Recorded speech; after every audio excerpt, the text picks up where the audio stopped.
Hey everyone, Grayson the Bard here, and welcome back to day 127 of the Hunt-A-Day. Remember yesterday how I said that the only complaint I have about Barioth is that I wish it used its fangs more in combat? Well, I completely forgot that that was a core design choice with Frostfang Barioth, and that was not planned, I promise. That's just a happy accident. Today we're fighting Frostfang.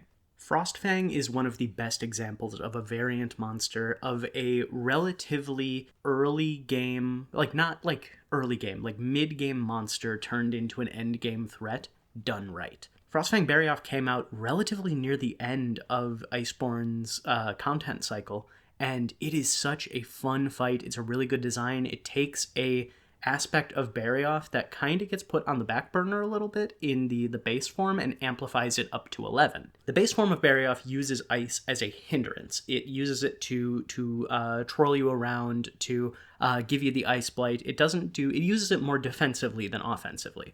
Whereas Frostfang Barioth fully weaponizes the ice element to its fullest and turns it into a big threat.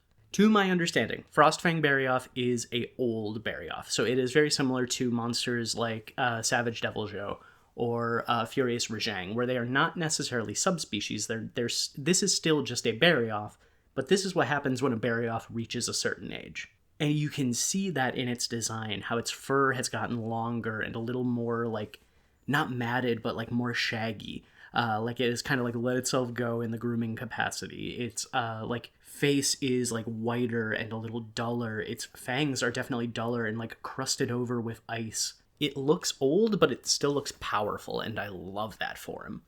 This is the old man you see at the gym, bench pressing insane amounts of weight like a roided up Santa Claus. Frostfang Barioth to me is a 10 out of 10 design-wise. I absolutely love it. No notes. Perfect. In terms of the fight, I got a couple notes. I really like it. I really enjoy it. It is still fun and fast and aggressive, and it takes everything I like about Barioth and just dials it up just that little bit more. And it uses its ice element a lot more, like I mentioned before, but the way it does it is so cool. Instead of the, ice tornadoes that regular Barioth will use against you, it leaves these, difficult terrain patches of ice on the ground, which I would need to look it up. I didn't this morning, but I don't know how to counter them. Because what they do is they slow you down. You get locked into this, slow, staggering walking animation as you try and get out of the way. And you can see Barioth, the second you get trapped in his ice, you see Barioth lining up his next follow-up attack, which 9 times out of 10 is gonna hit you, because you cannot move out of the way fast enough. And depending on the armor that you're rocking, it very well could kill you. It is a very good mechanic in terms of very much rewarding learning the monster and learning how to avoid getting stuck in the difficult terrain or how to, counter it. I'm sure that if I had high enough ice resist, which I feel like I should, because I'm in this hunt, I'm wearing Frostfang Barioth armor and Velkhana armor. So I'd think my ice resistance would be good enough to avoid it if that's what did it. I don't know if I need muck resistance on the armor or something like that, but it is a hindrance, but it's not crippling, you know what I mean? There are some monsters in Monster Hunter that I can just kind of turn my brain off when I hunt them and just go full autopilot mode. I have not fought Frostfang. Try saying that 5 times fast.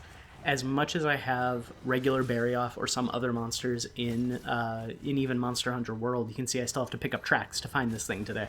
But I have never been able to turn my brain off when fighting Frostfang. Frostfang is a monster that requires my full undivided attention, and I love that. In terms of if Frostfang is going to return in Monster Hunter Wilds, I don't think so, for the same reason that I talked about Barioth yesterday. I think if Barioth comes back, then Frostfang's more likely, because, Frostfang's awesome. Frostfang skipped Rise, but it didn't skip World, because that was the game it was introduced in.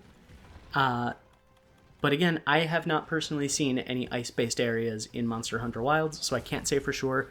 I put Barioth pretty low because it was in both Monster Hunter World and Monster Hunter Rise, and I think they're going to give the new monsters and some returning monsters who haven't been in the series in a while more time to shine than some of the more recent ones.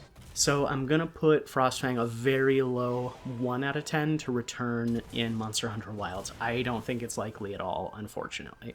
And similarly, because it is one of those variant monsters of a monster that tends to skip some games, I'm going to put Frostfang Barioth coming back in the future series at like a 6 out of 10. Still high because it's popular, people like it, people like the fight, people like the armor, the weapons are awesome, but I think it's just that it's not quite in the evergreen territory as some other monsters are, where, yeah, no doubt we're going to see these again.